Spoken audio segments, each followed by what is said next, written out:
Happy New Year! Welcome to Chandwell's first video of 2022. My name's Michael and I'm building a viaduct based inner city layout set in 1993. I thought I'd start the new year by finishing off the track bed structure and the retaining wall that holds up Market Street so that I can get the layout's ballasting finished. I used techniques I've shown in previous videos to extend the retaining wall from Warner's all the way down to track level, a further 9 panels down the hill. I've numbered the ground supports so that I can easily create more spines of the correct height when I come to put the ground in place later. Because the wall is lower at this end, the graffiti is no longer only on the lower elements. This graffiti will have been sprayed over the sill, ledge and parapet wall as well. That's a total of 5 separate components in addition to the buttresses.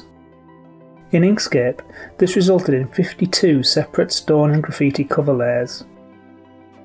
To replicate the angle of the blocks whilst keeping the graffiti horizontal, I needed to align the blockwork with the wall underneath the graffiti. I made the ledge elements as simple rectangles of texture with the fold line marked either side. To get the graffiti aligned properly along the edge of the ledge, I cut 2 slits on the fold lines, turned the paper over, and then used the back of my scalpel to score a line joining the 2 slits. This allows a score to be made which does not damage the printed surface. When cut out, the element can be folded with a beautiful crisp edge, and then wrapped around a rectangle of 1mm card. This leaves a 1mm deep ledge with graffiti, which should perfectly match the element below once it is placed onto the wall. I glue the ledge with a slight overhang onto the wall and then repeat for the other 8 sections. The overhang is greater on the higher elements because each wall is sloping backwards with an 8-degree batter. I use a similar technique to create the parapet walls. I align the stonework with the slope of the wall, print rectangles, wrap around 1mm card and glue into position. So with 4 elements in place, all that remains is the little sill which runs along the top of the wall under the ledge. These parts were done in the same way, only the rectangles were a little bit more fiddly. These rectangles are only 2mm tall. I stick the rectangle onto the cover layer and slide it into position whilst the PVA glue is still wet. I use a ruler to help get it aligned. Once wrapped, I have a 2mm deep piece of graffiti covered stone, which glues into place, and thankfully, it all matches up.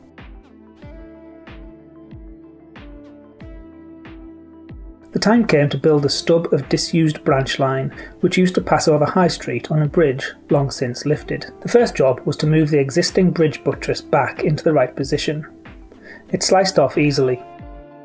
I sliced the wall in about the right place, cleaned up the ballast to make space for the resited buttress.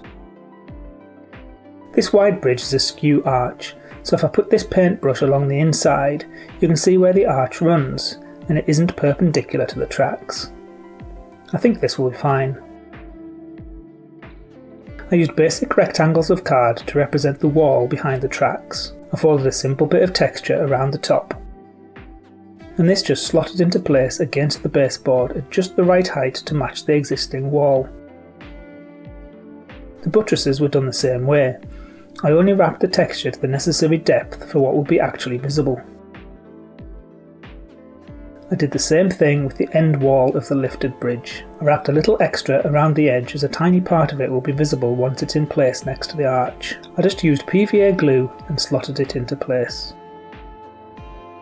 I took care to keep it aligned with the existing bridge. I used a different style of bridge and a different stone texture to hint at the 2 lines being built at separate times. I used simple 1mm card ribs as a support for the lifted track bed. For the track bed itself, I roughly cut a 0.5mm piece of card to about the right shape. Using 0.5mm card for this makes fettling easy. I marked the positions of the buttresses with a pen and made small adjustments until the card fit into the hole. I don't use 2mm grey board very often, but this is an ideal use for it.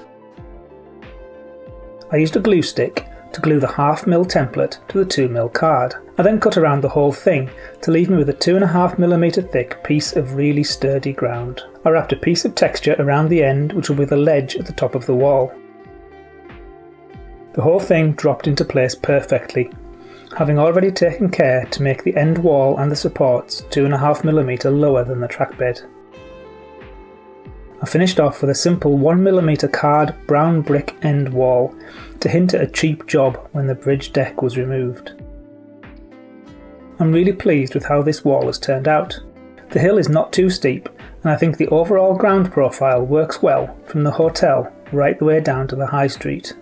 I've maybe made some of the graffiti too bright, but I can always darken it with weathering powder if I need to. I love the hint of the disused branch line.